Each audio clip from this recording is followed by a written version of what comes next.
ਦੋਸਤੋ, ਕਿਸੇ ਨੇ ਬੜੀ ਸੋਹਣੀ ਗੱਲ ਕਹੀ ਹੈ ਕਿ ਕਿਸੇ ਨੂੰ ਬੁਰਾ ਬੋਲਣਾ, ਚੰਗਾ ਕਰਨਾ, ਬੁਰਾਈ ਕਰਨਾ, ਜਲਨ ਤੇ ਈਰਖਾ ਦੀ ਭਾਵਨਾ ਰੱਖਣਾ, ਇਹ ਚੀਜ਼ਾਂ ਤੁਹਾਡੀ ਤਰੱਕੀ ਤੇ ਖੁਸ਼ੀਆਂ ਨੂੰ ਰੋਕ ਦਿੰਦੀਆਂ ਹਨ। ਇਹ ਤੁਹਾਡੇ ਜੀਵਨ 'ਤੇ ਗਹਿਰਾ ਪ੍ਰਭਾਵ ਪਾਉਂਦੀਆਂ ਹਨ। ਦੋਸਤੋ, ਅੱਜ ਦੀ ਕਹਾਣੀ ਬਹੁਤ ਹੀ ਖਾਸ ਹੈ, ਜਿਹਦੇ ਤੋਂ ਅਸੀਂ ਬਹੁਤ ਕੁਝ ਸਿੱਖਾਂਗੇ। ਜਿਹੜੀ ਚੀਜ਼ ਕਰਮਾਂ ਦੇ ਵਿੱਚ ਲਿਖੀ ਜਾਵੇ, ਭਾਗਾਂ ਵਿੱਚ ਹੋਵੇ, ਜੋ ਕੁਝ ਵੀ ਸਾਡੇ ਜਨਮ ਤੋਂ ਪਹਿਲਾਂ ਲਿਖਿਆ ਜਾ ਚੁੱਕਿਆ ਹੁੰਦਾ ਹੈ, ਕਿ ਉਸ ਨੂੰ ਮਿਟਾਇਆ ਜਾ ਸਕਦਾ ਹੈ। ਜੇ ਤੁਸੀਂ ਇਹ ਸਾਰਾ ਕੁਝ ਜਾਣਨਾ ਚਾਹੁੰਦੇ ਹੋ ਤਾਂ ਇਸ ਕਹਾਣੀ ਨੂੰ ਪੂਰਾ ਜ਼ਰੂਰ ਸੁਣੋ। ਦੋਸਤੋ, ਪੁਰਾਣੇ ਸਮੇਂ ਦੀ ਗੱਲ ਹੈ। ਇੱਕ ਪਿੰਡ ਵਿੱਚ ਰਾਮੂ ਨਾਮ ਦਾ ਗਰੀਬ ਕਿਸਾਨ ਰਹਿੰਦਾ ਸੀ। ਉਸ ਦੇ ਘਰ ਵਿੱਚ ਸਿਰਫ ਉਹ ਤੇ ਉਸ ਦੀ ਪਤਨੀ ਰਹਿੰਦੀ ਸੀ। ਕਿਸਾਨ ਦੇ ਘਰ ਵਿੱਚ ਬੜੇ ਲੰਮੇ ਸਮੇਂ ਦੇ ਬਾਅਦ ਇੱਕ ਲੜਕੀ ਨੇ ਜਨਮ ਲਿਆ। ਕਿਸਾਨ ਤੇ ਉਸ ਦੀ ਪਤਨੀ ਬੜੇ ਖੁਸ਼ ਦਿਖ ਰਹੇ ਸੀ। ਸਾਰੇ ਆਸ-ਪਾਸ ਦੇ ਲੋਕ ਕਿਸਾਨ ਨੂੰ ਵਧਾਈ ਦੇਣ ਦੇ ਲਈ ਆ ਰਹੇ ਸੀ। ਉਸ ਦਿਨ ਸਵੇਰ ਦੇ ਸਮੇਂ ਕਿਸਾਨ ਦੇ ਘਰ ਦੇ ਬਾਹਰੋਂ ਇੱਕ ਸਾਧੂ ਨੇ ਭਿੱਖਿਆ ਲਈ ਆਵਾਜ਼ ਲਾਈ। ਕਿਸਾਨ ਦੇ ਘਰ ਦੇ ਵਿੱਚ ਅੱਜ ਖੁਸ਼ੀ ਦਾ ਮਾਹੌਲ ਸੀ, ਇਸ ਲਈ ਉਸਨੇ ਸਾਧੂ ਨੂੰ ਅੰਦਰ ਬੁਲਾ ਲਿਆ ਤੇ ਉਹਨਾਂ ਨੂੰ ਬੈਠਣ ਦੇ ਲਈ ਕਿਹਾ। ਜਦੋਂ ਮਹਾਤਮਾ ਬੈਠ ਗਏ ਤਾਂ ਕਿਸਾਨ ਨੇ ਮਹਾਤਮਾ ਨੂੰ ਕਿਹਾ, ਮਹਾਤਮਾ ਜੀ, ਸਾਡੇ ਘਰ ਦੇ ਵਿੱਚ ਬੜੇ ਲੰਮੇ ਸਮੇਂ ਦੇ ਬਾਅਦ ਬੱਚੇ ਦਾ ਜਨਮ ਹੋਇਆ ਹੈ। ਤੁਸੀਂ ਕਿਰਪਾ ਕਰਕੇ ਇਸ ਦਾ ਨਾਮਕਰਨ ਕਰ ਦਿਓ। ਮਹਾਤਮਾ ਨੇ ਜਿਵੇਂ ਹੀ ਬੱਚੇ ਨੂੰ ਆਪਣੀ ਗੋਦ ਵਿੱਚ ਉਠਾਇਆ, ਤਦ ਹੀ ਉਹਨਾਂ ਨੇ ਦੇਖਿਆ ਕਿ ਬੱਚੇ ਦੀ ਬਾਂਹ ਉੱਪਰ ਇੱਕ ਚਿੰਨ੍ਹ ਬਣਿਆ ਹੋਇਆ ਹੈ, ਜੋ ਰਾਜਯੋਗ ਨੂੰ ਦਰਸਾਉਂਦਾ ਹੈ। ਮਹਾਤਮਾ ਬੱਚੇ ਦੀ ਬਾਂਹ ਉੱਪਰ ਉਹ ਚਿੰਨ੍ਹ ਦੇਖ ਕੇ ਹੈਰਾਨ ਰਹਿ ਗਏ। ਕਿਸਾਨ ਨੇ ਜਦੋਂ ਮਹਾਤਮਾ ਨੂੰ ਹੈਰਾਨ ਪਰੇਸ਼ਾਨ ਦੇਖਿਆ ਤਾਂ ਉਸਨੇ ਕਿਹਾ, ਮਹਾਤਮਾ ਜੀ, ਕੀ ਗੱਲ ਹੈ? ਤੁਸੀਂ ਇੰਨਾ ਪਰੇਸ਼ਾਨ ਕਿਉਂ ਨਜ਼ਰ ਆ ਰਹੇ ਹੋ? ਮਹਾਤਮਾ ਨੇ ਕਿਹਾ, ਬੇਟਾ, ਮੈਂ ਪਰੇਸ਼ਾਨ ਨਹੀਂ ਹਾਂ, ਬਲਕਿ ਮੈਂ ਤਾਂ ਬੜਾ ਖੁਸ਼ ਹਾਂ, ਕਿਉਂਕਿ ਤੇਰਾ ਪੁੱਤਰ ਬੜਾ ਕਿਸਮਤ ਵਾਲਾ ਹੈ। ਤੇਰੇ ਬੇਟੇ ਦੀ ਕਿਸਮਤ ਦੇ ਵਿੱਚ ਰਾਜਯੋਗ ਲਿਖਿਆ ਹੈ। ਕਿਸਾਨ ਨੇ ਕਿਹਾ, ਮਹਾਤਮਾ, ਮੈਂ ਤੁਹਾਡੀ ਗੱਲ ਸਮਝਿਆ ਨਹੀਂ, ਤੁਸੀਂ ਕੀ ਕਹਿਣਾ ਚਾਹੁੰਦੇ ਹੋ? ਮਹਾਤਮਾ ਨੇ ਕਿਹਾ, ਬੇਟਾ, ਤੇਰਾ ਪੁੱਤਰ ਇੱਕ ਦਿਨ ਰਾਜਾ ਬਣੇਗਾ। ਇਹਦਾ ਵਿਆਹ 16 ਸਾਲ ਦੀ ਉਮਰ ਵਿੱਚ ਇਸ ਰਾਜ ਦੀ ਰਾਜਕੁਮਾਰੀ ਨਾਲ ਹੋਵੇਗਾ ਤੇ ਫਿਰ ਇਸ ਨਗਰ ਦਾ ਰਾਜਾ ਬਣ ਜਾਵੇਗਾ। ਸਾਧੂ ਦੀ ਗੱਲ ਸੁਣ ਕੇ ਰਾਮੂ ਬੜਾ ਖੁਸ਼ ਹੋਇਆ। ਜਦੋਂ ਪਿੰਡ ਦੇ ਲੋਕਾਂ ਨੂੰ ਪਤਾ ਲੱਗਾ ਕਿ ਰਾਮੂ ਦਾ ਬੇਟਾ ਇੱਕ ਦਿਨ ਰਾਜਾ ਬਣੇਗਾ ਤਾਂ ਸਾਰੇ ਲੋਕ ਉਸ ਨੂੰ ਦੇਖਣ ਲਈ ਆਉਣ ਲੱਗੇ। ਫਿਰ ਇੱਕ ਦਿਨ ਅਚਾਨਕ ਉਸ ਨਗਰ ਦਾ ਰਾਜਾ ਹਿਰਨ ਦਾ ਸ਼ਿਕਾਰ ਕਰਦਾ ਕਾਫੀ ਦੂਰ ਜੰਗਲ ਵਿੱਚ ਨਿਕਲ ਗਿਆ, ਪਰ ਹਿਰਨ ਰਾਜੇ ਦੇ ਹੱਥ ਨਹੀਂ ਆਇਆ। ਰਾਜੇ ਨੂੰ ਹਿਰਨ ਦਾ ਪਿੱਛਾ ਕਰਦੇ ਕਰਦੇ ਪਿਆਸ ਲੱਗੀ, ਪਰ ਰਾਜੇ ਨੂੰ ਆਸ-ਪਾਸ ਕੋਈ ਨਦੀ ਜਾਂ ਤਲਾਬ ਨਹੀਂ ਮਿਲਿਆ ਜਿੱਥੋਂ ਉਹ ਪਾਣੀ ਪੀ ਸਕੇ। ਰਾਜਾ ਕਾਫੀ ਸਮੇਂ ਤੋਂ ਜੰਗਲ ਵਿੱਚ ਇੱਧਰ-ਉੱਧਰ ਘੁੰਮ ਰਿਹਾ ਸੀ। ਰਾਜਾ ਪਾਣੀ ਦੀ ਖੋਜ ਵਿੱਚ ਭਟਕਦਾ ਹੋਇਆ ਉਸੇ ਪਿੰਡ ਵਿੱਚ ਪਹੁੰਚ ਗਿਆ ਜਿੱਥੇ ਰਾਮੂ ਰਹਿੰਦਾ ਸੀ। ਤਦ ਰਾਜੇ ਦੀ ਨਜ਼ਰ ਇੱਕ ਮਹਾਤਮਾ ਉੱਪਰ ਪਈ। ਰਾਜੇ ਨੇ ਮਹਾਤਮਾ ਤੋਂ ਪਾਣੀ ਮੰਗਿਆ। ਮਹਾਤਮਾ ਨੇ ਰਾਜੇ ਨੂੰ ਰੋਕਣ ਲਈ ਕਿਹਾ ਤੇ ਆਪਣੀ ਕੁਟੀਆਂ ਦੇ ਅੰਦਰੋਂ ਪਾਣੀ ਲੈਣ ਲਈ ਚਲੇ ਗਏ। ਮਹਾਤਮਾ ਨੇ ਪਾਣੀ ਲਿਆ ਕੇ ਰਾਜੇ ਨੂੰ ਦਿੱਤਾ। ਰਾਜਾ ਪਾਣੀ ਪੀਣ ਲੱਗਾ। ਪਾਣੀ ਪੀਣ ਦੇ ਬਾਅਦ ਰਾਜੇ ਨੇ ਦੇਖਿਆ ਕਿ ਬਹੁਤ ਸਾਰੇ ਲੋਕ ਬਾਹਰ ਇਕੱਠੇ ਹੋ ਕੇ ਜਾ ਰਹੇ ਨੇ। ਰਾਜੇ ਨੇ ਮਹਾਤਮਾ ਤੋਂ ਉਹਨਾਂ ਲੋਕਾਂ ਬਾਰੇ ਪੁੱਛਿਆ ਤਾਂ ਮਹਾਤਮਾ ਨੇ ਕਿਹਾ ਕਿ ਇਹ ਸਾਰੇ ਰਾਮੂ ਦੇ ਘਰ ਜਾ ਰਹੇ ਨੇ, ਕਿਉਂਕਿ ਉਹਦੇ ਘਰ ਦੇ ਵਿੱਚ ਇੱਕ ਬਹੁਤ ਹੀ ਕਿਸਮਤ ਵਾਲੇ ਬੱਚੇ ਦਾ ਜਨਮ ਹੋਇਆ ਹੈ ਤੇ ਇੱਕ ਮਹਾਤਮਾ ਨੇ ਉਸ ਦੇ ਬਾਰੇ ਭਵਿੱਖਬਾਣੀ ਕੀਤੀ ਹੈ। ਰਾਜੇ ਨੇ ਪੁੱਛਿਆ ਕਿ ਬਾਬਾ, ਐਸੀ ਕਿਹੜੀ ਭਵਿੱਖਬਾਣੀ ਕੀਤੀ ਹੈ ਜਿਹਦੇ ਕਾਰਨ ਇਹ ਸਾਰੇ ਉੱਥੇ ਜਾ ਰਹੇ ਨੇ? ਉਸਨੇ ਕਿਹਾ ਕਿ ਮਹਾਤਮਾ ਨੇ ਦੱਸਿਆ ਹੈ ਕਿ ਜਦੋਂ ਰਾਮੂ ਦਾ ਬੇਟਾ 16 ਸਾਲ ਦਾ ਹੋਵੇਗਾ ਤਾਂ ਉਹਦਾ ਵਿਆਹ ਇਸ ਰਾਜ ਦੇ ਰਾਜੇ ਦੀ ਪੁੱਤਰੀ ਨਾਲ ਹੋਵੇਗਾ ਤੇ ਉਸਦਾ ਪੁੱਤਰ ਇਸ ਰਾਜ ਦਾ ਰਾਜਾ ਬਣੇਗਾ। ਮਹਾਤਮਾ ਦੀ ਗੱਲ ਸੁਣ ਕੇ ਰਾਜੇ ਨੂੰ ਬੜਾ ਗੁੱਸਾ ਆਇਆ ਕਿ ਆਖਰ ਇੱਕ ਮਾਮੂਲੀ ਕਿਸਾਨ ਦਾ ਬੇਟਾ ਉਸ ਦੀ ਪੁੱਤਰੀ ਨਾਲ ਵਿਆਹ ਕਿਵੇਂ ਕਰਵਾ ਸਕਦਾ ਹੈ। ਰਾਜੇ ਨੇ ਮਹਾਤਮਾ ਨੂੰ ਕਿਹਾ, ਮਹਾਤਮਾ ਜੀ, ਮੈਂ ਹੀ ਇਸ ਰਾਜ ਦਾ ਰਾਜਾ ਹਾਂ ਤੇ ਤੁਸੀਂ ਕੀ ਸੋਚਦੇ ਹੋ ਕਿ ਇੱਕ ਮਾਮੂਲੀ ਕਿਸਾਨ ਦੇ ਬੇਟੇ ਨਾਲ ਮੈਂ ਆਪਣੀ ਬੇਟੀ ਦਾ ਵਿਆਹ ਕਰ ਦਿਆਂਗਾ? ਮਹਾਤਮਾ ਨੇ ਕਿਹਾ, ਰਾਜਨ, ਜੋ ਇਸ ਬੱਚੇ ਦੇ ਭਾਗ ਵਿੱਚ ਲਿਖਿਆ ਹੈ ਕੋਈ ਨਹੀਂ ਮਿਟਾ ਸਕਦਾ। ਰਾਜੇ ਨੂੰ ਆਪਣੀ ਤਾਕਤ 'ਤੇ ਬੜਾ ਗਰੂਰ ਸੀ। ਉਹਨੇ ਕਿਹਾ, ਮਹਾਤਮਾ ਜੀ, ਮੈਂ ਭਗਵਾਨ ਦਾ ਲਿਖਿਆ ਹੋਇਆ ਤੁਹਾਨੂੰ ਮਿਟਾ ਕੇ ਦਿਖਾਵਾਂਗਾ। ਮਹਾਤਮਾ ਨੇ ਮੁਸਕਰਾਉਂਦੇ ਹੋਏ ਕਿਹਾ ਕਿ ਮੈਂ ਵੀ ਇੱਥੇ ਹਾਂ ਤੇ ਤੂੰ ਵੀ ਇੱਥੇ। ਦੇਖਦੇ ਹਾਂ। ਰਾਜੇ ਨੇ ਮਹਾਤਮਾ ਨੂੰ ਪ੍ਰਣਾਮ ਕੀਤਾ ਤੇ ਵਾਪਸ ਆਪਣੇ ਰਾਜ ਮਹਿਲ ਚਲਾ ਗਿਆ। ਰਾਤ ਨੂੰ ਰਾਜੇ ਨੂੰ ਨੀਂਦ ਨਹੀਂ ਆ ਰਹੀ ਸੀ। ਉਹ ਇਹੀ ਸੋਚ ਰਿਹਾ ਸੀ, ਕਿਸੇ ਵੀ ਹਾਲਾਤ ਵਿੱਚ ਉਸ ਸਾਧੂ ਦੀ ਭਵਿੱਖਬਾਣੀ ਨੂੰ ਸੱਚ ਨਹੀਂ ਹੋਣ ਦੇਣਾ। ਅਗਲੇ ਦਿਨ ਰਾਜਾ ਆਪਣਾ ਭੇਸ ਬਦਲ ਕੇ ਫਿਰ ਤੋਂ ਰਾਮੂ ਦੇ ਪਿੰਡ ਪਹੁੰਚ ਗਿਆ। ਲੋਕਾਂ ਨੂੰ ਪੁੱਛਦਾ ਪੁੱਛਦਾ ਰਾਜਾ ਰਾਮੂ ਦੇ ਘਰ ਪਹੁੰਚਿਆ। ਰਾਜੇ ਨੇ ਰਾਮੂ ਦੇ ਘਰ ਦੇ ਬਾਹਰ ਜਾ ਕੇ ਉਸਨੂੰ ਆਵਾਜ਼ ਲਾਈ। ਰਾਮੂ ਉਸਦੀ ਆਵਾਜ਼ ਸੁਣ ਕੇ ਘਰ ਤੋਂ ਬਾਹਰ ਆਇਆ ਤੇ ਉਸਨੂੰ ਪੁੱਛਿਆ, ਤੁਸੀਂ ਕੌਣ ਹੋ, ਕਿਸ ਲਈ ਆਏ ਹੋ? ਰਾਜੇ ਨੇ ਕਿਹਾ ਕਿ ਮੈਂ ਨਾਲ ਦੇ ਸ਼ਹਿਰ ਦਾ ਸੇਠ ਹਾਂ ਤੇ ਮੇਰਾ ਆਪਣਾ ਕੱਪੜੇ ਦਾ ਵਪਾਰ ਹੈ। ਮੈਂ ਲੋਕਾਂ ਤੋਂ ਸੁਣਿਆ ਹੈ ਕਿ ਤੁਹਾਡੇ ਘਰ ਵਿੱਚ ਇੱਕ ਤਕਦੀਰ ਵਾਲੇ ਬੱਚੇ ਦਾ ਜਨਮ ਹੋਇਆ ਹੈ ਤੇ ਉਹਦੀ ਕਿਸਮਤ ਦੇ ਵਿੱਚ ਰਾਜਯੋਗ ਲਿਖਿਆ ਹੈ। ਰਾਮੂ ਨੇ ਕਿਹਾ, ਹਾਂ ਸੇਠ ਜੀ, ਤੁਸੀਂ ਸਹੀ ਸੁਣਿਆ। ਰਾਜਾ ਬੋਲਿਆ, ਜੇ ਤੁਸੀਂ ਬੁਰਾ ਨਾ ਮੰਨੋ ਇੱਕ ਗੱਲ ਕਹਾਂ। ਰਾਮੂ ਨੇ ਕਿਹਾ ਕਿ ਹਾਂ ਸੇਠ ਜੀ ਬੋਲੋ। ਰਾਜੇ ਨੇ ਕਿਹਾ ਕਿ ਤੁਸੀਂ ਆਪਣਾ ਬੱਚਾ ਮੈਨੂੰ ਦੇ ਦਿਓ, ਇਸੇ ਬਦਲੇ ਦੇ ਵਿੱਚ ਮੈਂ ਤੁਹਾਨੂੰ ਬਹੁਤ ਸਾਰਾ ਧਨ ਦਿਆਂਗਾ ਤੇ ਤੁਹਾਡੇ ਬੱਚੇ ਦਾ ਪਾਲਣ ਪੋਸ਼ਣ ਵੀ ਕਰਾਂਗਾ। ਰਾਮੂ ਦੀ ਪਤਨੀ ਨੇ ਕਿਹਾ ਕਿ ਨਹੀਂ ਸੇਠ ਜੀ, ਮੈਂ ਆਪਣਾ ਬੱਚਾ ਤੁਹਾਨੂੰ ਨਹੀਂ ਦੇ ਸਕਦੀ। ਰਾਜੇ ਨੇ ਕਿਹਾ ਕਿ ਤੁਸੀਂ ਇੱਕ ਮਾਮੂਲੀ ਕਿਸਾਨ ਹੋ, ਤੁਸੀਂ ਆਪਣੇ ਬੱਚੇ ਦਾ ਪਾਲਣ ਪੋਸ਼ਣ ਠੀਕ ਤਰ੍ਹਾਂ ਕਿਵੇਂ ਕਰੋਗੇ?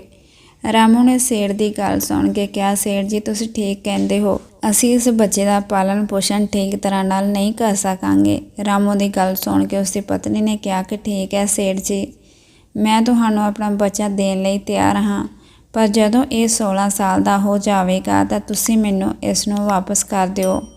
ਰਾਜੇ ਨੇ ਕਿਹਾ ਕਿ ਹਾਂ ਠੀਕ ਹੈ, ਜਦੋਂ ਤੁਹਾਡਾ ਬੱਚਾ 16 ਸਾਲ ਦਾ ਹੋ ਜਾਵੇਗਾ ਤਾਂ ਮੈਂ ਇਸ ਨੂੰ ਤੁਹਾਨੂੰ ਵਾਪਸ ਕਰ ਦਿਆਂਗਾ। ਇਹ ਕਹਿ ਕੇ ਰਾਜਾ ਬੱਚੇ ਨੂੰ ਲੈ ਕੇ ਉੱਥੋਂ ਚਲਾ ਗਿਆ ਤੇ ਰਾਜਾ ਆਪਣੇ ਨਾਲ ਬੱਚੇ ਨੂੰ ਲੈ ਕੇ ਇੱਕ ਨਦੀ ਉੱਤੇ ਪਹੁੰਚਿਆ। ਰਾਜੇ ਨੇ ਸੋਚਿਆ ਕਿ ਉਹ ਬੱਚੇ ਨੂੰ ਨਦੀ ਦੇ ਵਿੱਚ ਸੱਟ ਦੇਵਾਂਗਾ ਤੇ ਉਸਦੀ ਮੌਤ ਹੋ ਜਾਵੇਗੀ, ਪਰ ਬੱਚੇ ਦਾ ਮਾਸੂਮ ਚਿਹਰਾ ਦੇਖ ਕੇ ਉਸ ਨੂੰ ਨਦੀ ਵਿੱਚ ਸੁੱਟਣ ਦੀ ਹਿੰਮਤ ਨਾ ਹੋਈ। ਬਹੁਤ ਸੋਚਣ ਦੇ ਬਾਅਦ ਰਾਜੇ ਨੇ ਲੱਕੜ ਦਾ ਇੱਕ ਸੰਦੂਕ ਲਿਆ ਤੇ ਬੱਚੇ ਨੂੰ ਸੰਦੂਕ ਦੇ ਵਿੱਚ ਬੰਦ ਕਰਕੇ ਪਾਣੀ ਵਿੱਚ ਵਹਾ ਦਿੱਤਾ। ਰਾਜੇ ਨੇ ਸੋਚਿਆ ਸੰਦੂਕ ਗਹਿਰੀ ਨਦੀ ਦੇ ਵਿੱਚ ਜਾ ਕੇ ਆਪਣੇ ਆਪ ਹੀ ਡੁੱਬ ਜਾਵੇਗਾ, ਇਹ ਬੱਚਾ ਮਰ ਜਾਵੇਗਾ।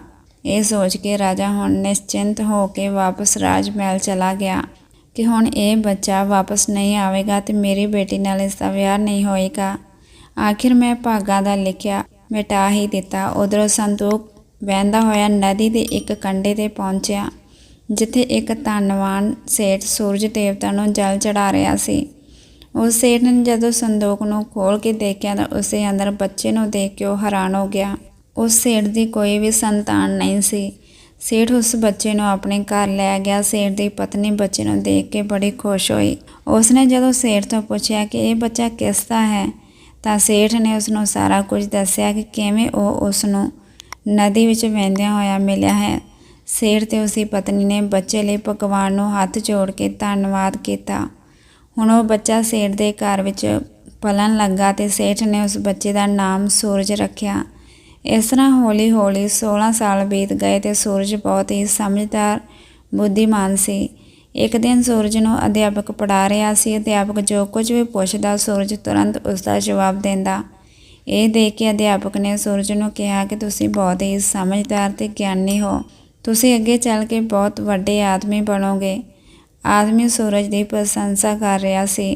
ਤਦ ਹੀ ਉੱਥੋਂ ਉਹੀ ਰਾਜਾ ਲੰਘ ਰਿਹਾ ਸੀ ਜੋ ਕਿਸੇ ਹੋਰ ਰਾਜ ਵਿੱਚ ਕਿਸੇ ਕੰਮ ਲਈ ਜਾ ਰਿਹਾ ਸੀ। ਰਾਜੇ ਨੇ ਜਦੋਂ ਸੂਰਜ ਵੱਲ ਦੇਖਿਆ ਤਾਂ ਰਾਜਾ ਉੱਥੇ ਹੀ ਰੁਕ ਗਿਆ। ਰਾਜੇ ਨੇ ਸੂਰਜ ਤੋਂ ਪੁੱਛਿਆ, ਬੇਟਾ ਤੁਸੀਂ ਕੌਣ ਹੋ ਤੇ ਕਿੱਥੇ ਰਹਿੰਦੇ ਹੋ ਤੇ ਤੁਹਾਡੇ ਪਿਤਾ ਦਾ ਨਾਮ ਕੀ ਹੈ? ਸੂਰਜ ਨੇ ਕਿਹਾ, ਮਹਾਰਾਜ ਮੈਂ ਸੇਠ ਹੀਰਾ ਲਾਲ ਦਾ ਪੁੱਤਰ ਹਾਂ। ਇਹ ਪੁੱਛ ਕੇ ਰਾਜਾ ਉੱਥੋਂ ਚਲਾ ਗਿਆ। ਆਪਣਾ ਕੰਮ ਕਰਨ ਤੋਂ ਬਾਅਦ ਰਾਜਾ ਜਦੋਂ ਵਾਪਸ ਆਇਆ ਤਾਂ ਉਹ ਸੇਠ ਹੀਰਾ ਲਾਲ ਦੇ ਘਰ ਗਿਆ ਤੇ ਉਸਨੇ ਹੀਰਾ ਲਾਲ ਨੂੰ ਕਿਹਾ ਕਿ ਤੁਹਾਡਾ ਬੇਟਾ ਬਹੁਤ ਸਮਝਦਾਰ ਤੇ ਬੁੱਧੀਮਾਨ ਹੈ।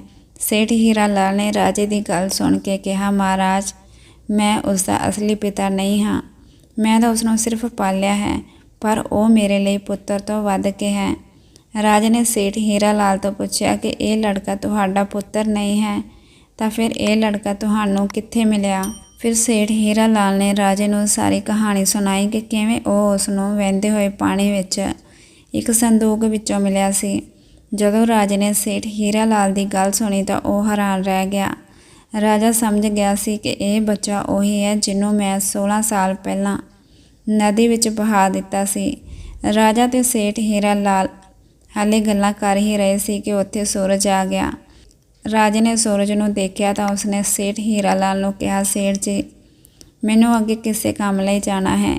ਜੇ ਤੁਸੀਂ ਆਪਣੇ ਬੇਟੇ ਦੇ ਹੱਥੋਂ ਮੇਰੀ ਇੱਕ ਚਿੱਠੀ ਮਹਾਰਾਣੀ ਤੱਕ ਪਹੁੰਚਾ ਦਿਓ ਤਾਂ ਮੈਂ ਉਸਨੂੰ ਸੋਨੇ ਦੀਆਂ 100 ਮੋਹਰਾਂ ਦਿਆਂਗਾ। ਸੂਰਜ ਨੇ ਇਹ ਸੁਣ ਕੇ ਰਾਜੇ ਨੂੰ ਕਿਹਾ, ਹਾਂ ਮਹਾਰਾਜ, ਕਿਉਂ ਨਹੀਂ, ਮੈਂ ਤੁਹਾਡੀ ਚਿੱਠੀ ਜ਼ਰੂਰ ਪਹੁੰਚਾ ਦੇਵਾਂਗਾ। ਰਾਜੇ ਨੇ ਚਿੱਠੀ ਵਿੱਚ ਚੁੱਪਚਾਪ ਇੱਕ ਸੁਨੇਹਾ ਲਿਖਿਆ ਤੇ ਚਿੱਠੀ ਦੇ ਉੱਪਰ ਮੋਹਰ ਲਗਾ ਦਿੱਤੀ ਤੇ ਚਿੱਠੀ ਸੂਰਜ ਨੂੰ ਦਿੱਤੀ ਤੇ ਕਿਹਾ, ਬੇਟਾ ਇਹ ਲਵੋ, ਇਹ ਰਾਣੀ ਤੱਕ ਪਹੁੰਚਾ ਦਿਓ।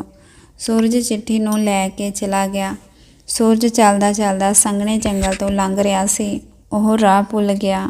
ਉਸਨੂੰ ਰਾਹ ਲੱਭਦਿਆਂ ਲੱਭਦਿਆਂ ਰਾਤ ਹੋ ਗਈ। ਸੂਰਜ ਰਾਤ ਬਿਤਾਉਣ ਲਈ ਕੋਈ ਥਾਂ ਲੱਭਣ ਲੱਗਾ। ਤਦ ਉਸਦੀ ਨਜ਼ਰ ਇੱਕ ਝੌਂਪੜੀ ਉੱਤੇ ਪਈ। ਸੂਰਜ ਨੇ ਸੋਚਿਆ, ਮੈਂ ਰਾਤ ਇੱਥੇ ਹੀ ਬਿਤਾ ਲਵਾਂਗਾ। ਇਹ ਸੋਚ ਕੇ ਸੂਰਜ ਘੋੜੇ ਤੋਂ ਹੇਠਾਂ ਉਤਰਿਆ ਤੇ ਝੌਂਪੜੀ ਦੇ ਅੰਦਰ ਚਲਾ ਗਿਆ। ਜਦੋਂ ਸੂਰਜ ਅੰਦਰ ਗਿਆ ਤਾਂ ਉਸਨੇ ਦੇਖਿਆ ਕਿ ਇੱਕ ਬੁੱਢੀ ਔਰਤ ਖਾਣਾ ਬਣਾ ਰਹੀ ਸੀ। ਬੁੱਢੀ ਔਰਤ ਨੇ ਸੂਰਜ ਨੂੰ ਦੇਖਿਆ ਤੇ ਉਸ ਤੋਂ ਪੁੱਛਿਆ ਕਿ ਬੇਟਾ, ਤੁਸੀਂ ਕੌਣ ਹੋ ਤੇ ਬਿਨਾਂ ਇਜਾਜ਼ਤ ਅੰਦਰ ਕਿਉਂ ਆਏ ਹੋ? ਸੂਰਜ ਦੀ ਗੱਲ ਸੁਣ ਕੇ ਬੁੱਢੀ ਔਰਤ ਨੂੰ ਉਸ ਦੇ ਉੱਪਰ ਦਇਆ ਆ ਗਈ। ਪਰ ਫਿਰ ਬੁੱਢੀ ਔਰਤ ਨੇ ਸੂਰਜ ਨੂੰ ਕਿਹਾ, ਬੇਟਾ, ਤੁਹਾਡਾ ਇੱਥੇ ਰਹਿਣਾ ਠੀਕ ਨਹੀਂ ਹੈ, ਕਿਉਂਕਿ ਇੱਥੇ ਹੀ ਡਾਕੂਆਂ ਦਾ ਅੱਡਾ ਹੈ। ਕੁਝ ਹੀ ਦੇਰ ਵਿੱਚ ਇੱਥੇ ਡਾਕੂ ਆਉਣ ਵਾਲੇ ਨੇ। ਜੇ ਉਹਨਾਂ ਨੇ ਤੁਹਾਨੂੰ ਦੇਖ ਲਿਆ ਤਾਂ ਤੁਹਾਡੇ ਲਈ ਮੁਸ਼ਕਲ ਖੜੀ ਹੋ ਜਾਏਗੀ। ਸੂਰਜ ਨੇ ਕਿਹਾ, ਪਰ ਮਾਤਾ ਜੀ, ਇੰਨੀ ਭਿਆਨਕ ਰਾਤ ਵਿੱਚ ਮੈਂ ਕਿਤੇ ਹੋਰ ਨਹੀਂ ਜਾ ਸਕਦਾ। ਜੇ ਮੈਂ ਬਾਹਰ ਗਿਆ ਜੰਗਲੀ ਜਾਨਵਰ ਮੈਨੂੰ ਖਾ ਜਾਣਗੇ। ਇਸ ਤੋਂ ਵਧੀਆ ਹੈ ਕਿ ਮੈਂ ਇੱਥੇ ਹੀ ਕੋਨੇ ਵਿੱਚ ਜਾ ਕੇ ਲੇਟ ਜਾਂਦਾ ਹਾਂ। ਇਹ ਕਹਿ ਕੇ ਸੂਰਜ ਕੋਨੇ ਵਿੱਚ ਜਾ ਕੇ ਲੇਟ ਗਿਆ। ਕੁਝ ਸਮੇਂ ਬਾਅਦ ਡਾਕੂ ਉਸ ਘਰ ਕੋਲ ਆਏ ਤੇ ਡਾਕੂਆਂ ਨੇ ਜਦੋਂ ਘੋੜੇ ਨੂੰ ਬਾਹਰ ਦੇਖਿਆ ਤਾਂ ਬੁੱਢੀ ਮਾਤਾ ਤੋਂ ਉਸ ਲੜਕੇ ਬਾਰੇ ਪੁੱਛਿਆ। ਬੁੱਢੀ ਮਾਤਾ ਨੇ ਉਹਨੂੰ ਦੱਸਿਆ ਕਿ ਇਹਦਾ ਨਾਮ ਸੂਰਜ ਹੈ। ਇਹ ਬਹੁਤ ਨੇਕ ਦਿਲ ਬੱਚਾ ਹੈ ਤੇ ਇਹ ਰਾਜੇ ਦੇ ਕਿਸੇ ਕੰਮ ਰਾਜ ਮਹਿਲ ਜਾ ਰਿਹਾ ਹੈ। ਜਦੋਂ ਡਾਕੂਆਂ ਨੇ ਇਹ ਸੁਣਿਆ ਤਾਂ ਉਹਨਾਂ ਨੂੰ ਕੁਝ ਸ਼ੱਕ ਹੋਇਆ ਤੇ ਉਹ ਰਾਜੇ ਦੀਆਂ ਹਰਕਤਾਂ ਬਾਰੇ ਜਾਣਦੇ ਸੀ। ਇਸ ਲਈ ਉਹਨਾਂ ਨੇ ਸੂਰਜ ਦੀ ਜੇਬ ਵਿੱਚੋਂ ਚਿੱਠੀ ਕੱਢ ਲਈ ਤੇ ਉਸਨੂੰ ਪੜ੍ਹਨ ਲੱਗ ਪਏ। ਜਿਵੇਂ ਹੀ ਡਾਕੂਆਂ ਨੇ ਉਹ ਚਿੱਠੀ ਪੜ੍ਹੀ ਤਾਂ ਉਹ ਸਭ ਕੁਝ ਸਮਝ ਗਏ। ਬੁੱਢੀ ਮਾਤਾ ਨੇ ਉਹਨਾਂ ਤੋਂ ਪੁੱਛਿਆ ਕਿ ਚਿੱਠੀ ਵਿੱਚ ਕੀ ਲਿਖਿਆ ਹੈ। ਉਹਨਾਂ ਵਿੱਚੋਂ ਇੱਕ ਡਾਕੂ ਨੇ ਦੱਸਿਆ ਕਿ ਚਿੱਠੀ ਵਿੱਚ ਲਿਖਿਆ ਹੈ ਕਿ ਜਿਵੇਂ ਹੀ ਇਹ ਲੜਕਾ ਤੁਹਾਡੇ ਕੋਲ ਪਹੁੰਚੇ ਤਾਂ ਇਸ ਨੂੰ ਉਸੇ ਸਮੇਂ ਮਰਵਾ ਕੇ ਕਿਤੇ ਦੂਰ ਦਫਨਾ ਦੇਣਾ। ਇਹ ਕੰਮ ਮੇਰੇ ਪਹੁੰਚਣ ਤੋਂ ਪਹਿਲਾਂ ਹੋ ਜਾਵੇ। ਬੁੱਢੀ ਮਾਤਾ ਨੇ ਜਦੋਂ ਇਹ ਗੱਲ ਸੁਣੀ ਤਾਂ ਬੋਲੀ, ਇਹ ਰਾਜਾ ਕਿੰਨਾ ਦੁਸ਼ਟ ਹੈ, ਨਿਰਦਈ ਹੈ। ਜਿਹਦੇ ਹੱਥੋਂ ਚਿੱਠੀ ਭੇਜ ਰਿਹਾ ਹੈ ਉਸੇ ਨੂੰ ਮਰਵਾਉਣ ਦਾ ਹੁਕਮ ਦੇ ਰਿਹਾ ਹੈ। ਇਹ ਸੋਚ ਕੇ ਬੁੱਢੀ ਮਾਤਾ ਨੇ ਸੋਚਿਆ ਕਿ ਮੈਨੂੰ ਇਸ ਮਾਸੂਮ ਨੂੰ ਬਚਾਉਣਾ ਚਾਹੀਦਾ ਹੈ। ਉਸਨੇ ਡਾਕੂਆਂ ਨੂੰ ਇੱਕ ਕੰਮ ਕਰਨ ਲਈ ਕਿਹਾ ਕਿ ਤਦ ਡਾਕੂਆਂ ਨੇ ਦੂਜੀ ਚਿੱਠੀ ਲਿਖ ਕੇ ਉਸ ਚਿੱਠੀ ਨਾਲ ਬਦਲ ਦਿੱਤੀ ਤੇ ਵਾਪਸ ਸੂਰਜ ਦੀ ਜੇਬ ਵਿੱਚ ਰੱਖ ਦਿੱਤੀ। ਇਸ ਦੇ ਬਾਅਦ ਡਾਕੂ ਉੱਥੋਂ ਚਲੇ ਗਏ ਤੇ ਸਵੇਰੇ ਹੁੰਦੇ ਹੀ ਸੂਰਜ ਉੱਠਿਆ ਤੇ ਬੁੱਢੀ ਮਾਤਾ ਦਾ ਧੰਨਵਾਦ ਕਰਕੇ ਉੱਥੋਂ ਚਲਾ ਗਿਆ। ਸੂਰਜ ਕੁਝ ਸਮੇਂ ਬਾਅਦ ਹੀ ਰਾਜ ਮਹਿਲ ਪਹੁੰਚ ਗਿਆ ਤੇ ਉਸਨੇ ਚਿੱਠੀ ਮਹਾਰਾਣੀ ਨੂੰ ਦਿੱਤੀ। ਮਹਾਰਾਣੀ ਨੇ ਚਿੱਠੀ ਪੜ੍ਹੀ ਤਾਂ ਚਿੱਠੀ ਵਿੱਚ ਲਿਖਿਆ ਸੀ ਕਿ ਇਹ ਲੜਕਾ ਬਹੁਤ ਹੀ ਬੁੱਧੀਮਾਨ ਤੇ ਗਿਆਨੀ ਹੈ। ਇਹ ਰਾਜਕੁਮਾਰੀ ਨਾਲ ਵਿਆਹ ਕਰਨ ਦੇ ਲਾਇਕ ਹੈ। ਇਸ ਲਈ ਮੇਰੇ ਆਉਣ ਤੋਂ ਪਹਿਲਾਂ ਹੀ ਤੁਸੀਂ ਇਹਦਾ ਵਿਆਹ ਰਾਜਕੁਮਾਰੀ ਨਾਲ ਕਰ ਦਿਓ। ਮਹਾਰਾਣੀ ਸੋਚਣ ਲੱਗੀ ਕਿ ਆਖਿਰ ਇਸ ਤਰ੍ਹਾਂ ਕਿਵੇਂ ਮਹਾਰਾਜ ਕਿਸੇ ਅਣਜਾਣ ਵਿਅਕਤੀ ਨਾਲ ਰਾਜਕੁਮਾਰੀ ਦਾ ਵਿਆਹ ਕਰ ਸਕਦੇ ਨੇ। ਪਰ ਫਿਰ ਵੀ ਉਸਨੇ ਦੇਖਿਆ ਕਿ ਚਿੱਠੀ ਤੇ ਰਾਜੇ ਦੀ ਮੋਹਰ ਵੀ ਲੱਗੀ ਹੋਈ ਸੀ। ਇਸ ਲਈ ਇਹ ਲੜਕਾ ਝੂਠ ਨਹੀਂ ਬੋਲ ਸਕਦਾ। ਇਹ ਸੋਚ ਕੇ ਮਹਾਰਾਣੀ ਨੇ ਰਾਜਕੁਮਾਰੀ ਦਾ ਵਿਆਹ ਉਸ ਨੌਜਵਾਨ ਨਾਲ ਕਰ ਦਿੱਤਾ। ਕੁਝ ਦਿਨਾਂ ਬਾਅਦ ਜਦੋਂ ਰਾਜਾ ਵਾਪਸ ਆਇਆ ਤਾਂ ਉਸਨੂੰ ਪਤਾ ਲੱਗਾ ਕਿ ਉਸਦੀ ਪੁੱਤਰੀ ਦਾ ਵਿਆਹ ਉਸੇ ਨੌਜਵਾਨ ਨਾਲ ਹੋ ਗਿਆ ਹੈ। ਇਹ ਸੁਣਦਿਆਂ ਹੀ ਰਾਜਾ ਗੁੱਸੇ ਨਾਲ ਅੱਗ ਬਬੋਲਾ ਹੋ ਗਿਆ ਤੇ ਉਸਨੇ ਮਹਾਰਾਣੀ ਤੋਂ ਪੁੱਛਿਆ, ਤੁਸੀਂ ਇਹ ਸਭ ਕਿਉਂ ਕੀਤਾ? ਤਦ ਮਹਾਰਾਣੀ ਨੇ ਦੱਸਿਆ ਕਿ ਮਹਾਰਾਜ, ਜਿਵੇਂ ਤੁਸੀਂ ਚਿੱਠੀ ਵਿੱਚ ਲਿਖਿਆ ਸੀ ਮੈਂ ਉਸੇ ਤਰ੍ਹਾਂ ਹੀ ਕੀਤਾ ਹੈ। ਰਾਜੇ ਨੇ ਮਹਾਰਾਣੀ ਨੂੰ ਚਿੱਠੀ ਵਿਖਾਉਣ ਲਈ ਕਿਹਾ ਤੇ ਜਦ ਮਹਾਰਾਣੀ ਨੇ ਚਿੱਠੀ ਵਿਖਾਈ ਤਾਂ ਰਾਜੇ ਨੇ ਚਿੱਠੀ ਵਿੱਚ ਕੁਝ ਹੋਰ ਹੀ ਲਿਖਿਆ ਪਾਇਆ। ਇਹ ਦੇਖ ਕੇ ਰਾਜੇ ਨੇ ਗੁੱਸੇ ਵਿੱਚ ਸੈਨਿਕਾਂ ਨੂੰ ਕਿਹਾ, ਜਾਓ ਜਾ ਕੇ ਸੂਰਜ ਨੂੰ ਫੜ ਕੇ ਲਿਆਓ। ਸੈਨਿਕ ਤੁਰੰਤ ਗਏ ਤੇ ਸੂਰਜ ਨੂੰ ਫੜ ਕੇ ਲਿਆਏ। ਰਾਜੇ ਨੇ ਗੁੱਸੇ ਵਿੱਚ ਸੂਰਜ ਨੂੰ ਕਿਹਾ, ਤੁਸੀਂ ਧੋਖੇ ਨਾਲ ਮੇਰੀ ਪੁੱਤਰੀ ਨਾਲ ਵਿਆਹ ਤਾਂ ਕਰ ਲਿਆ, ਪਰ ਮੈਂ ਤੁਹਾਨੂੰ ਆਪਣਾ ਜਵਾਈ ਕਬੂਲ ਨਹੀਂ ਕਰਾਂਗਾ। ਸੂਰਜ ਨੇ ਰਾਜੇ ਦੀ ਗੱਲ ਸੁਣ ਕੇ ਕਿਹਾ, ਮਹਾਰਾਜ, ਮੈਂ ਤਾਂ ਤੁਹਾਡੇ ਨਾਲ ਕੋਈ ਧੋਖਾ ਨਹੀਂ ਕੀਤਾ। ਰਾਜੇ ਨੇ ਸੂਰਜ ਦੀ ਗੱਲ ਸੁਣ ਕੇ ਕਿਹਾ, ਤੁਸੀਂ ਮੈਨੂੰ ਬੇਵਕੂਫ ਬਣਾਉਣਾ ਚਾਹੁੰਦੇ ਹੋ, ਪਰ ਮੈਂ ਇਹ ਵਿਆਹ ਕਬੂਲ ਨਹੀਂ ਕਰਾਂਗਾ। ਹਾਲੇ ਦੋਹਾਂ ਦੀ ਗੱਲ ਚੱਲ ਰਹੀ ਸੀ ਕਿ ਇੱਕ ਸੈਨਿਕ ਨੇ ਆ ਕੇ ਰਾਜੇ ਨੂੰ ਕਿਹਾ, ਮਹਾਰਾਜ ਬਾਹਰ ਇੱਕ ਮਹਾਤਮਾ ਆਏ ਨੇ, ਉਹ ਤੁਹਾਡੇ ਨਾਲ ਇਸ ਸਮੇਂ ਮਿਲਣਾ ਚਾਹੁੰਦੇ ਨੇ। ਰਾਜੇ ਨੇ ਮਹਾਤਮਾ ਨੂੰ ਅੰਦਰ ਲਿਆਉਣ ਦਾ ਹੁਕਮ ਦਿੱਤਾ। ਮਹਾਤਮਾ ਅੰਦਰ ਆ ਗਏ। ਰਾਜੇ ਨੇ ਉੱਠ ਕੇ ਉਹਨਾਂ ਨੂੰ ਪ੍ਰਣਾਮ ਕੀਤਾ ਤੇ ਉਹਨਾਂ ਦੇ ਆਉਣ ਦਾ ਕਾਰਨ ਪੁੱਛਿਆ। ਮਹਾਤਮਾ ਨੇ ਕਿਹਾ, ਰਾਜਨ ਲੱਗਦਾ ਹੈ ਤੁਸੀਂ ਮੈਨੂੰ ਪਛਾਣਿਆ ਨਹੀਂ। ਰਾਜੇ ਨੇ ਕਿਹਾ, ਨਹੀਂ ਮਹਾਰਾਜ, ਮੈਂ ਤੁਹਾਨੂੰ ਨਹੀਂ ਪਛਾਣਿਆ। ਮਹਾਤਮਾ ਨੇ ਮੁਸਕਰਾਉਂਦੇ ਹੋਏ ਕਿਹਾ ਕਿ ਰਾਜਨ, ਮੈਂ ਉਹੀ ਹਾਂ ਜਿਸ ਨੂੰ ਤੁਸੀਂ ਅੱਜ ਤੋਂ 16 ਸਾਲ ਪਹਿਲਾਂ ਭਾਗਾਂ ਦਾ ਲਿਖਿਆ ਮਿਟਾਉਣ ਦੀ ਗੱਲ ਕਰ ਰਹੇ ਸੀ। ਜਿਵੇਂ ਹੀ ਮਹਾਤਮਾ ਨੇ ਇਹ ਗੱਲ ਕਹੀ ਤੇ ਰਾਜਾ ਇੱਕਦਮ ਹੈਰਾਨ ਹੋ ਗਿਆ। ਉਸ ਨੂੰ ਸਭ ਕੁਝ ਯਾਦ ਆ ਗਿਆ। ਮਹਾਤਮਾ ਨੇ ਮੁਸਕਰਾਉਂਦੇ ਹੋਏ ਕਿਹਾ, ਕਿਉਂ ਰਾਜਨ, ਭਾਗਾਂ ਦਾ ਲਿਖਿਆ ਮਿਟਾ ਦਿੱਤਾ? ਰਾਜੇ ਨੇ ਨੀਵੀਂ ਪਾ ਕੇ ਕਿਹਾ ਕਿ ਨਹੀਂ ਮਹਾਤਮਾ ਜੀ, ਮੈਂ ਭਾਗਾਂ ਦੇ ਹੱਥੋਂ ਹਾਰ ਗਿਆ ਹਾਂ। ਮਹਾਤਮਾ ਨੇ ਕਿਹਾ, ਰਾਜਨ, ਭਾਗਾਂ ਦੇ ਹੱਥੋਂ ਕੋਈ ਜਿੱਤ ਨਹੀਂ ਸਕਦਾ। ਇਸ ਲਈ ਹੁਣ ਸੂਰਜ ਨੂੰ ਆਪਣਾ ਜਵਾਈ ਕਬੂਲ ਕਰੋ ਤੇ ਆਪਣਾ ਰਾਜਪਾਟ ਉਸ ਨੂੰ ਸੌਂਪ ਦਿਓ। ਰਾਜੇ ਨੇ ਕਿਹਾ ਕਿ ਮਹਾਤਮਾ ਜੀ, ਜਿਵੇਂ ਤੁਸੀਂ ਕਿਹਾ ਹੈ ਵੈਸਾ ਹੀ ਹੋਵੇਗਾ। ਰਾਜੇ ਨੂੰ ਸਮਝਾ ਕੇ ਮਹਾਤਮਾ ਉੱਥੋਂ ਚਲੇ ਗਏ। ਇੱਧਰ ਰਾਜੇ ਨੇ ਸੂਰਜ ਤੋਂ ਮਾफ़ੀ ਮੰਗੀ ਤੇ ਸਾਰਾ ਰਾਜ ਭਾਗ ਉਸ ਨੂੰ ਸੌਂਪ ਦਿੱਤਾ। ਸੋ ਦੋਸਤੋ, ਤੁਸੀਂ ਇਸ ਕਹਾਣੀ ਤੋਂ ਕੀ ਸਿੱਖਿਆ ਹੈ ਇਹ ਕਮੈਂਟ ਕਰਕੇ ਜ਼ਰੂਰ ਦੱਸਣਾ ਅਤੇ ਜਿਹੜੇ ਚੈਨਲ 'ਤੇ ਨਵੇਂ ਆਏ ਹਨ ਚੈਨਲ ਨੂੰ ਸਬਸਕ੍ਰਾਈਬ ਕਰ ਦੇਣਾ ਜੀ। ਧੰਨਵਾਦ।